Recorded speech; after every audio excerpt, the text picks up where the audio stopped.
আমি যদি হুট করে একদিন এখান থেকে চলে যাই তোমার খারাপ লাগবে না? আমার খারাপ লাগবে কেন? বাকি 8-10টা মানুষ চলে গেলে যেমন লাগে তেমনই লাগবে। মানুষ ঠিকই বলে কাছের মানুষগুলো হারায় বেশি। আপনার সেটাই মনে হয়? হ্যাঁ তাই মনে হয়। তোমার হাতটা দেবে? তোমার হাতটা। হাত দিয়ে কি করবেন? অঙ্ক করাবেন? অঙ্ক করতে হয় মাথা দিয়ে। দেবে?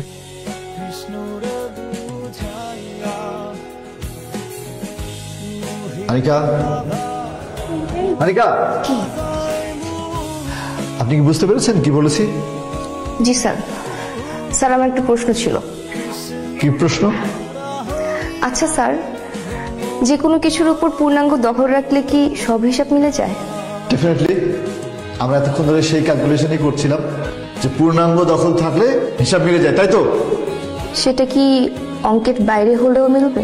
অঙ্কের বাইরে কিসের কথা বলছো তুমি? অঙ্কের কথাই বলছিলাম। ছিলাম।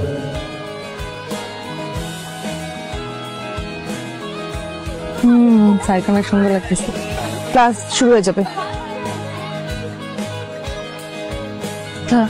কি এই তোর দেবদূত স্যারের খবর কি?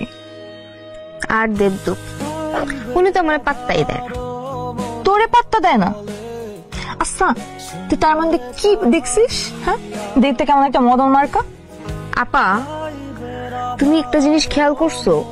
উনি যখন মোটর সাইকেলটা চালায় যায় কি যে ভাল লাগে ওরে। আমি খালি তাকাই থাকি।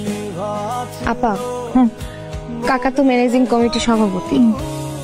কাকারে বলে স্যারের একটু বেতনটা বাড়ানোর ব্যবস্থা করে দাও না। স্যারের বেতন বাড়ালে তোর লাভ কি? আমার লাভ আছে, তুমি বুঝবা না। তুমি বলো, কাকারে বলবা? আমি আব্বারে বলবো, কিন্তু শুনবি কিনা আমি জানি না। না, তুমি আমার কথা দাও, তুমি কাকারে রাজি করো। আরে বলবো, চল ভিতরে যাই। স্যার, আপনি এভাবে লিফলেট টাঙিয়ে টিউশনি করছেন কেন? এটা কি কোনো অপরাধ? না মানে, আপনি চাইলে কিন্তু আমাকে পড়াতে পারেন, আমি ভাইয়াকে বলবো। না না না, সেটা করার দরকার নেই। আমি আসলে একটা নীতি নিয়ে চলছি। নীতি? নীতি দিয়ে জীবন চলে? হ্যাঁ, নীতি দিয়ে জীবন চলে। আর নীতি দিয়ে চলে যদি ঠকতে হয় তাহলে ঠকবো, কিন্তু শেষে নিজের সামনে যখন দাঁড়াবো তখন যে অনুভূতিটা হবে সেটার নাম হবে সুখ। আপনি সুখ কিসে খুঁজেন? সুখ কোথায় খুঁজি না সুখ। মানুষ আসলে সবকিছুতেই সুখ পাবে। ওর সুখ হয়তো বা কাছের মানুষের কাছে। তারপরও আপনি এইভাবে টিউশনি খুঁজেন, আমার খুব কষ্ট হয়। দুশ্চিন্তা করো না, আকাশে মেঘ সব সময় থাকে না। আকাশ চাইলেই কিন্তু মেঘকে সবসময় রাখতে পারে।